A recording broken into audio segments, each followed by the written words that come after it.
젊은이들의 자살 관련된 의미 있는 통계가 한 가지 나와서 소개해 드리려고 합니다.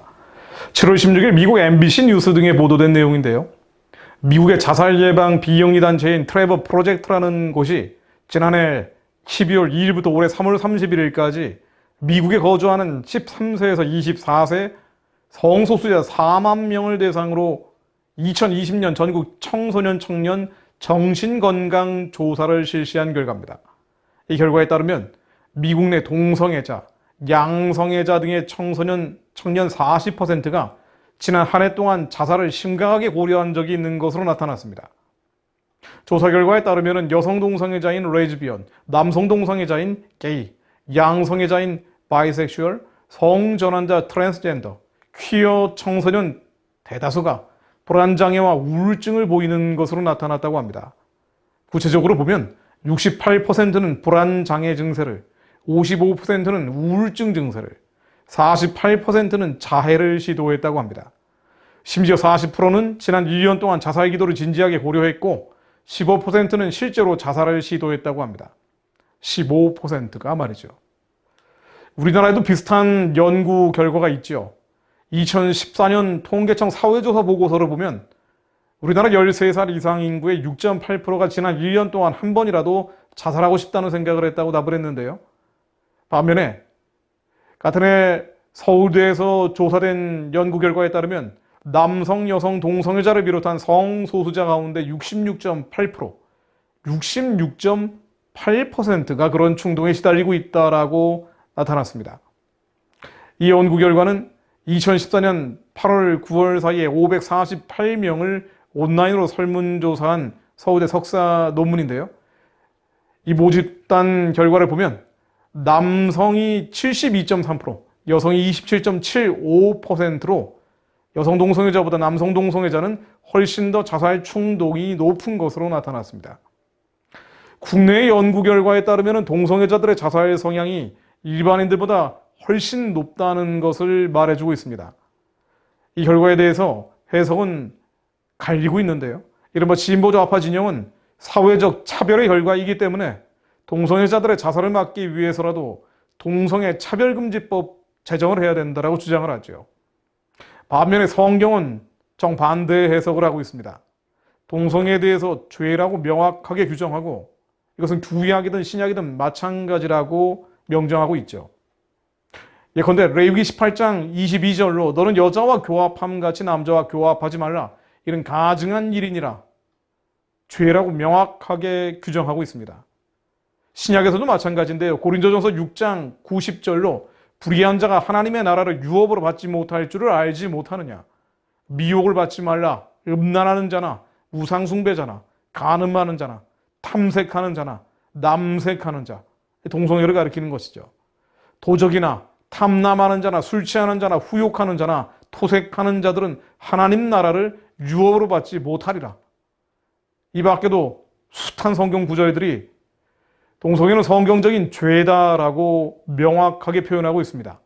그런데 성경적인 죄는 하나님의 축복이 아닌 저주가 임한다라고 성경은 또한 기록하고 있죠. 저주는 의학적 질병은 물론 정신적인 고통을 포함하는 것이라고 볼 수 있습니다.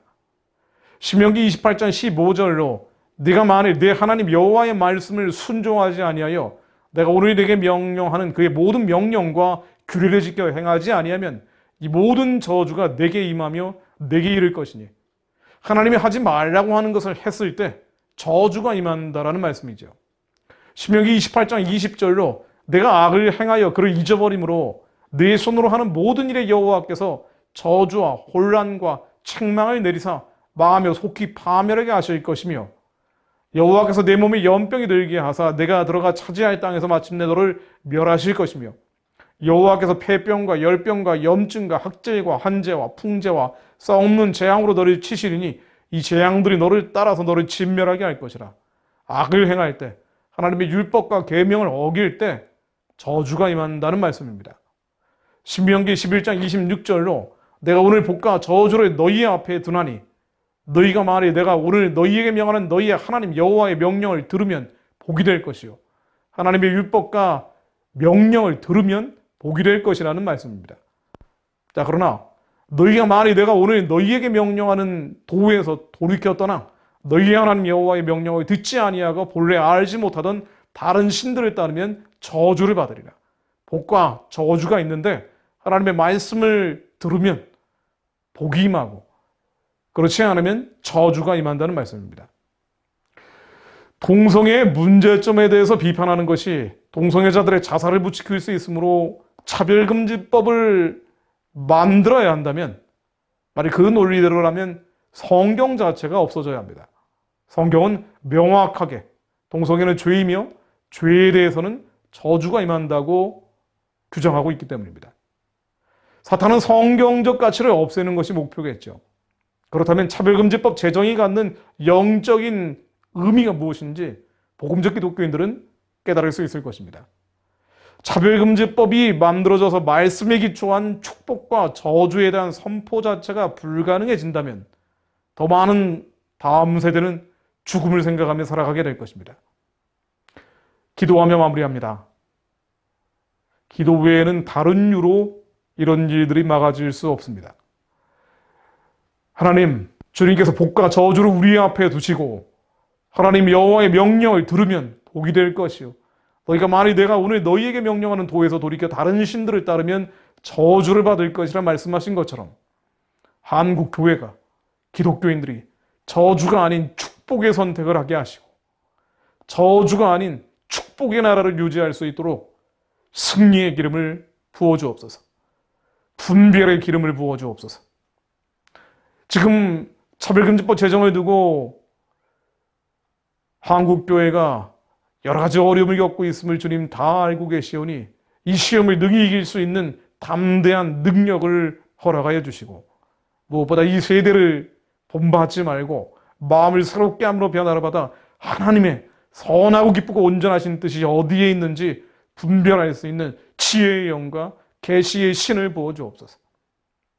하나님, 아직 가치관이 완전히 확립되지 못한 우리 청소년들이 선과 악이 무엇인지 성경을 통해서 판단하게 하시고 하나님의 복받는 선의 길을 따라가므로 악이 아닌 저주의 길이 아닌 하나님의 놀라운 축복이 임하는 승리의 길로 걸어갈 수 있도록 주님께서 복에 복을 더해 주옵소서.